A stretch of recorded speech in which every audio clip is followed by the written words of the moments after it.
Sure. Got a smock on. I've got a smock. Today is a day that I'm very excited for. I finally feel normal.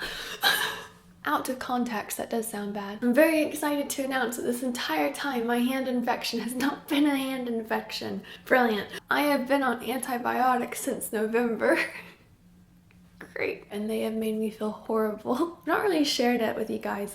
I just said I've been sick, but I've not been saying how I've been sick. I didn't really want to go into it until I knew what was happening. But yeah, no, it was not an infection. My hand got really big in November. It was scary, and overall I just felt really unwell. So I know a lot of people were like, oh, you can't use your right hand, then do left-handed videos. But overall, the rest was not okay either. I was on antibiotics and I was not responding well to the antibiotics. When I was on penicillin, I lost the ability to swallow. It got way too painful, so that was bad. Then the doctors thought it was a staph infection and I was put on Bactrim. And those pills were strong. And when I say strong, like, they made me just feel awful. But seemingly it brought it down, but it never fully got better. When I was on the Bactrim, by the end of it, I couldn't walk anymore. I stopped them and I was bedridden for about 3 or 4 days where I was just too weak to stand up. You know that feeling after like a really intense run or a really high anxiety moment in a movie or film?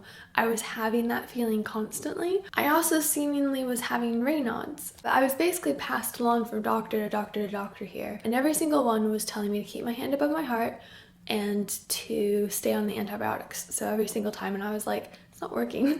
I think I was also just being seen too quickly by too many different people. I kept getting passed on. There wasn't just one person tracking what was happening. The worst one was probably when I did go into A&E, and at this point my hand's the worst. It's so painful. It's completely gone blue and purpley. I go into the clinic. The doctor was more concerned about my hands being dry than helping treat me, and then told me to stay on antibiotics because I already had antibiotics. But I was trying to desperately tell her I've been on these for a week and they've not done anything. No one was just clocking what I was saying. Finally, yesterday, someone did.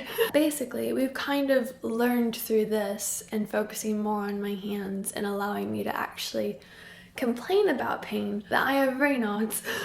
I'm a figure skater. I should have known this. But I will say, like, being a figure skater, and I think also being in possibly other sports and things, you're kind of taught both discipline and taught to ignore pain, which sounds bad, but at least for me that's how it was. I was taught not to complain about pain. The best analogy I can use in skating, if you fell or got injured, you'd always be asked by the coach, is it broken? And if you said no, they go, well, get back up and do it again. And then when I did break my wrist, I learned that the follow-up response to that question, is it broken? Yes, is, well, can you still do it?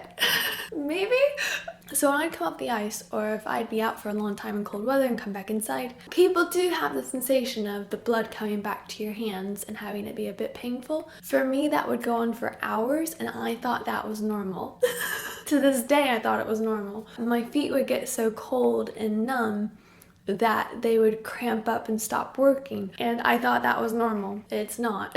If I'm sick, if I'm anything, if I've cut my hand, if I don't complain about it, I don't mention it, I just deal with it in my own space and carry on. But now, just being in the UK and being in consistent cold weather, we have learned that I have Raynaud's. I'm currently getting a blood test to make sure it's not anything else, because it could be other stuff, but we don't think. The reason my hand was swollen, and it was actually in multiple fingers, my blood flow was just not working correctly. My veins were getting too thin, the blood wasn't getting to my hand properly, and when they were getting too cold, I was basically getting these big blood blisters in my fingertips. And then in response to swelling, I was putting them in really hot water and then keeping my hand above my heart, which was just making it worse.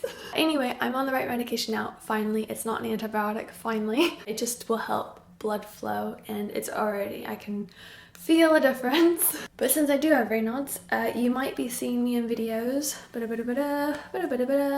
wearing these kind of things more to keep the palms of my hands warm, which I will be wearing from now on in this video. I'm just trying to get my hands back to a good place. Yeah, my hands recently been turning a really, really scary purple. Now they're finally getting better, so still red, but we will get there. Overall though, I'm fairly more content than I've been. I'm happier than I've been, which means I can now start this thing that I wanted to start last year. I've got a new content schedule. That is a board of daily content stuff that I have planned out. Yay! All the stuff that I've been like waiting to do for months. I'm just so happy to know what's wrong with me. If you would like a chance to win a golden pin, please leave a nice comment down below. Thank you for watching and bye, bye, bye, bye.